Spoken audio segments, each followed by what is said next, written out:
Hi everyone, Big Pauly back for a brand new video. Yes, I'm up here at Ashford at the IMAX. I have just come out of seeing Spider-Man Across the Spiderverse.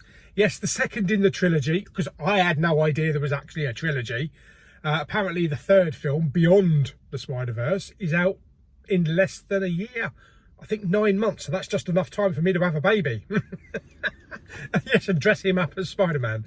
Yes, so what did I think of Spider-Man Across the Universe? Across the Spider-Verse? Let's just have a little chat about it.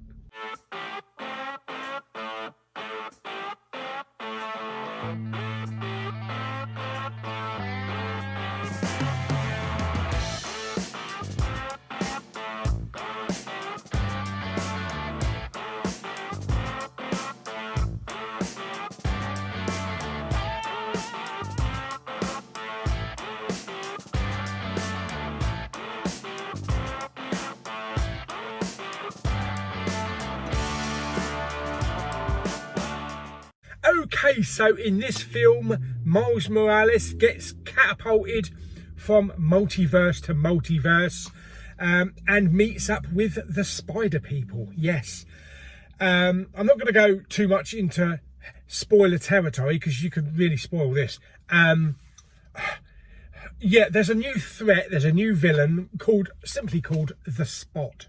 Yeah. And it's up to him and a fellow group of Spider-Men, Spider-Women, Spider-Things to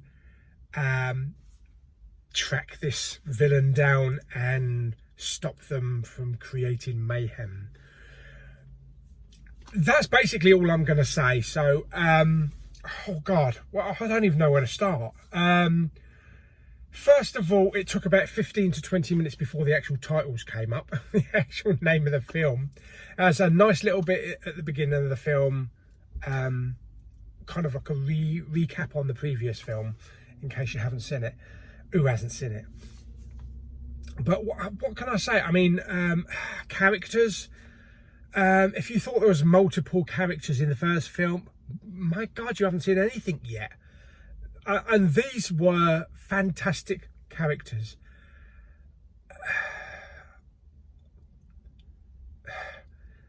When you think you've seen Spider-Man,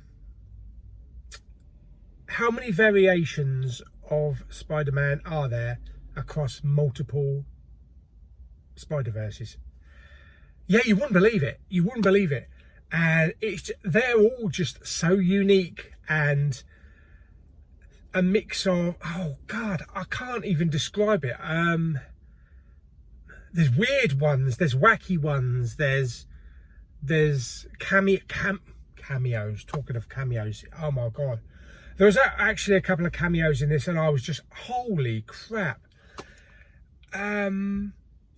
Yeah, so that's all I'm going to say about that. But of course, we got Gwen back.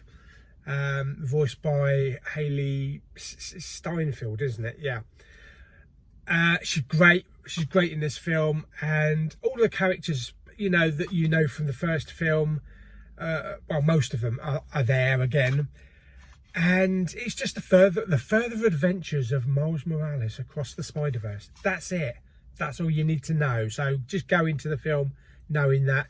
If you've seen the first film, just expect the same, but turbocharged about 1,000 times, and you're there. I mean, it's 2 hours and 20 minutes. I thought I've only just gone into the bloody cinema. The time just went just like that. Yeah, maybe I slipped into the Spider-Verse somewhere.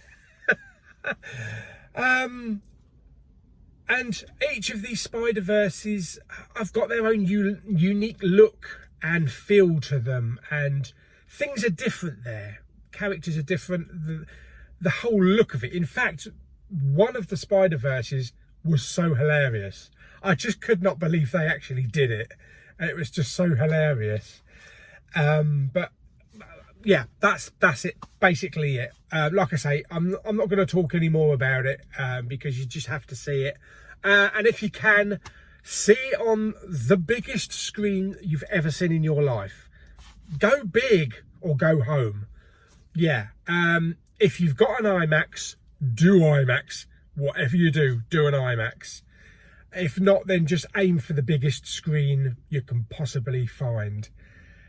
I wouldn't wait for this to come on streaming or for the 4K. I would just get out there and see it on that screen, because that mix of colours, the palettes, and even the animation. I love the animation that in this film now.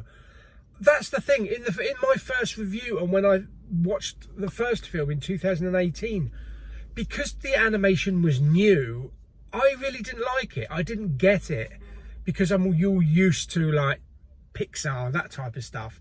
But I get the animation, and I get the comic book style, and it now just looks fantastic. It looks absolutely fantastic.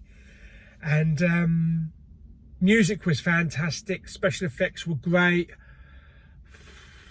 There was just so much in this film, and it's 2 hours and 20 minutes, but it is so fast paced. And it's like you watch something on the screen and it's too late. You've already missed 10 things that were also on the screen at the same time. So that's another excuse to go back and see it another 10 times. Or in Evander's case, 40 maybe.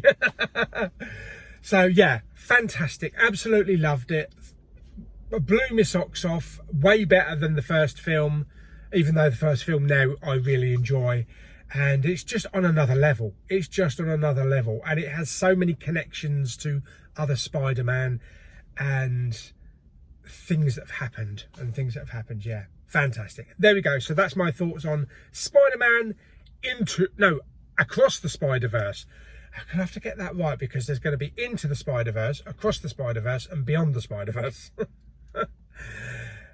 Yeah. Anyway, so there we go. How would I rate it on a scale of 1 to 10? I'm going to give Spider-Man Across the Spider-Verse 9.5 out of 10. Look at my web. Yes, 9.5 out of 10. Probably could end up in my top 5 films of the year, maybe even in the top 3. We'll have to see how the rest of the year goes, but I can't say anything bad about the film. It's just something that you've not seen before, well, apart from Into the Spider-Verse. But I don't understand how they do the animation. How much work has gone into doing the animation in this film? Multi layers overlapping. No wonder it's taken nearly 5 years to make. Yeah.